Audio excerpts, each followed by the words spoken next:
Hey guys, it's Mike from the HKChigger channel. Starting today, I'm making a little bit of a show that I'll sometimes put up from time to time and more regularly if people enjoy it. It's called The Chigger Show. And basically, I'm just going to do some reporting on some recent news and happenings in Hong Kong and my feelings on them. So basically, like a verbal editorial of it, in a sense. I'm going to be pretty straight up and uncensored about it if I can. And let's just see how it goes. The first topic I'm going to talk about is the other day there was a plane heading from Hong Kong, Cathay Pacific, on the way to Vancouver. It was intercepted by two Canadian fighter jets and escorted all the way down to Vancouver, where it landed safely and everything was good and everything was calm and happy in the end.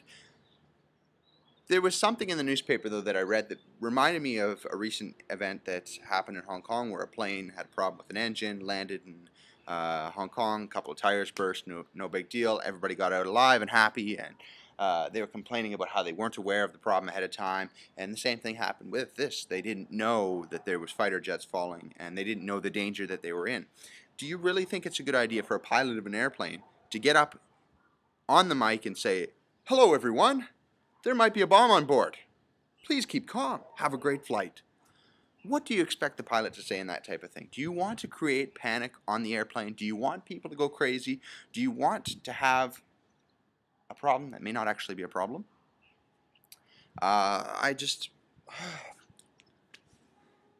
can't believe the way people are about it. You know, they just always whine and whine and whine about not being told of the dangers, or not being told of this, or not being told of that. People need to stay calm. It's the pilot's responsibility to keep quiet about problems. Keep talking about the good things that are happening. So he'll report the weather or whatever and destinations or whatever. He'll talk about all the good stuff. But the pilot's going to keep pretty quiet when there's a problem because he's smart. And it just reminds me too, like the whole complaint system about this. It reminds me how other things are just so stupid the way they do things. Like here in Hong Kong, they have minibus drivers who drive just so crazy, and that caused an accident yesterday in Sha Tin. And that's pretty normal here, these accidents that happen. But the sad part about it is they have these accidents and they get reported in the newspaper, and then the minibus driver goes to court. He ends up in jail for 2.5 or 3 years or something. It varies by the person, but it seems constant that their licenses are suspended for 3 years.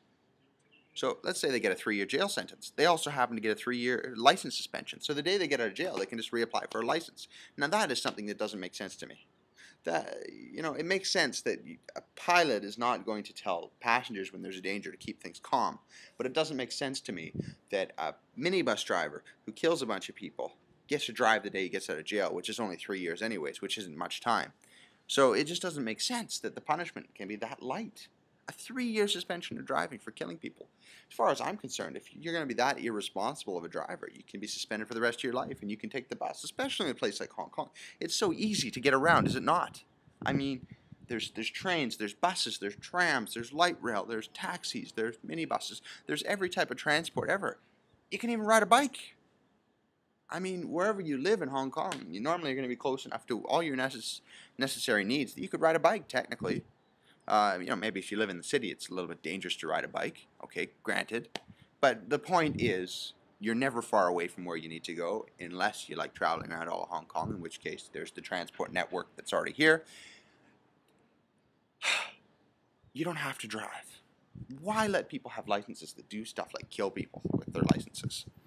Especially when they have like a long history of like problems with driving. They have speeding tickets, they have this ticket, they have that ticket, and you still give them a license after 3 years of killing 20, 30, 40 people on a bus or something. It's just stupid system. And that brings us to our main topic of the day. Dun dun dun! The by-election that just happened on Sunday. I wasn't really going to talk about this originally because it's so covered in the news and everything. But you know what? We're not giving news here. I'm giving an opinion of what I think. I'm really glad that we have this by-election because it's showing off a little bit about how people are fighting for democracy and everything. But at the same time, is it worth it? I mean, Hong Kong, I don't see becoming too democratic anytime soon. It's unfortunate. I think it should be. It would be great to be able to elect all of the government because it's all businesses controlling everything that happens in Hong Kong. And that's really frustrating to see because, the end of the day, government should be fairly running everything instead of just giving businesses what they want to make them happy and making businesses bigger and bigger, and the poor suffer even more. Okay, but that's besides the point.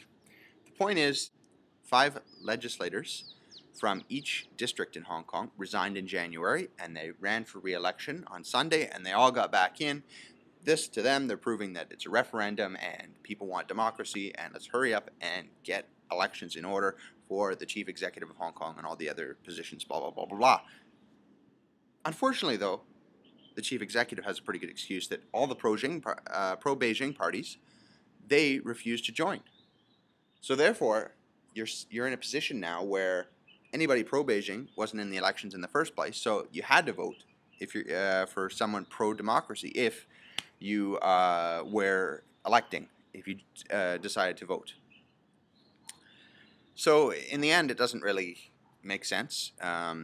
They do have some statistics they can show off, but Beijing and Donald Zhang, the chief executive, are just going to say it's worth nothing, which really sucks because that wasted taxpayers' money to have the election, and it wasted a lot of people's time because they've proven something, but unfortunately not to the people that need to be proven to. And the people of Hong Kong don't need proving of it anyways. They know they want democracy. That's why they elected it. That's why they just voted, because they're trying to show that they want it. But the people that matter don't care. It's all about businesses, like I say. So everyone, please make sure you give this video a thumbs up and subscribe to the channel so we can keep creating this content. And I'd also love to hear your comments on what I've talked about. Do you agree? Do you disagree? What's your viewpoint on the various topics? Let's make a little bit of a discussion forum out of it.